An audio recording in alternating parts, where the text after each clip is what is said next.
Bismillahirrahmanirrahim. Assalamualaikum warahmatullahi wabarakatuh. Selamat sore semuanya. Jumpa kembali dengan program sehat bersama dengan Rumah Sakit Ephraim Harsana Magetan.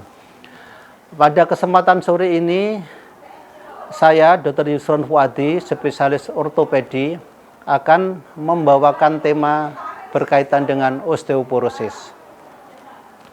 Oke, kita harus tahu sebelumnya apa sih osteoporosis itu. Osteoporosis adalah suatu kondisi di mana tulang kita mengalami penurunan kepadatan atau densitasnya oleh karena berbagai hal atau penyebab. Osteoporosis sendiri itu ada osteoporosis yang primer yang biasanya sudah muncul mulai dari kecil. Ini berkaitan dengan masalah kelainan bawaan atau kelainan yang didapatkan dari kecil. Kemudian yang paling sering sendiri itu adalah osteoporosis sekunder. Ini biasanya didapatkan pada saat sudah dewasa. Ini bisa disebabkan oleh berbagai hal, seperti karena proses penuaan, kemudian pada wanita yang sudah mengalami menopause, atau pada kondisi di mana orang itu tidak bisa bergerak atau bed rest dalam jangka waktu yang lama sehingga tulangnya akan mengalami osteoporosis atau pengeroposan.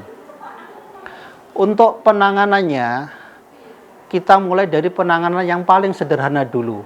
Yang pertama, kita perbaiki dulu nutrisi dari kita. Nutrisi itu terutama yang penting adalah mineral kalsium. Kalsium ini bisa kita dapatkan dari yang paling sederhana adalah makanan yang telah kita makan sehari-hari. Jadi mulai dari ada telur, ada daging, kemudian ikan laut, itu sangat tinggi kadar kalsiumnya. Kemudian setelah nutrisi kita perbaiki, kita juga harus merangsang dengan aktivitas yang menggerakkan otot dan tulang. Kita bisa lakukan olahraga, baik itu olahraga yang ringan sesuai dengan kapasitas masing-masing orang. Itu tujuannya adalah untuk merangsang otot dan tulang bergerak sehingga ini akan memicu tulang lebih padat. Kemudian selanjutnya, apabila dua hal ini sudah kita perbaiki, kita baru menginjak pada obat-obatan.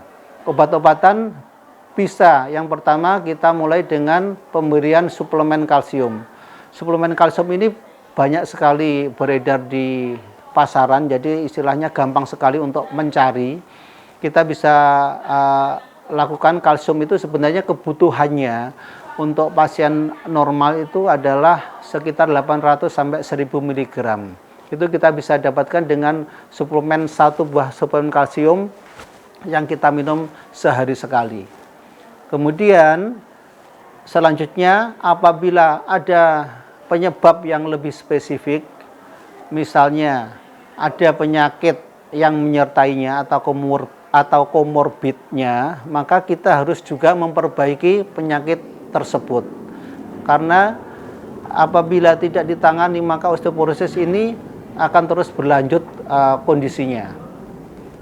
Kemudian setelah itu ada obat-obatan yang lebih spesifik lagi yang istilahnya membantu untuk meningkatkan kepadatan tulang kita. Itu nanti ini pasti harus dengan resep dokter.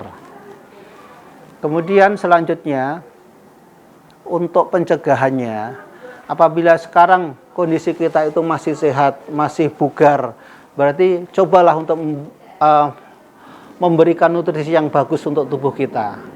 Yang kedua, rajinlah olahraga, walaupun hanya ringan, walaupun hanya jogging, tapi apabila kita rutin lakukan, itu merupakan tabungan kita untuk menjaga tulang tetap padat sampai usia tua. Dan selanjutnya, untuk osteoporosis, apakah ada kaitannya dengan puasa? Osteoporosis sendiri itu bukan merupakan penyakit yang kontraindikasi untuk puasa. Jadi semua pasien osteoporosis itu boleh melakukan ibadah puasa.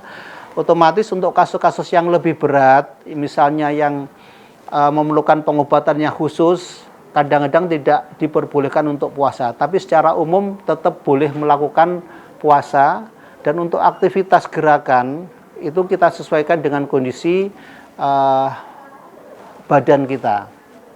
Kemudian untuk puasa sendiri itu sebenarnya tidak mempengaruhi atau memperburuk kondisi osteoporosis itu sendiri. Jadi dua hal ini saling tidak mempengaruhi keburukannya. Jadi istilahnya kita boleh, pasien yang osteoporosis boleh melakukan puasa, dan dengan puasa sendiri itu tidak akan memperburuk kondisi osteoporosis itu sendiri. Baiklah, itu saja yang bisa saya sampaikan. Semoga info ini bermanfaat untuk pemirsa semua. Salam sehat.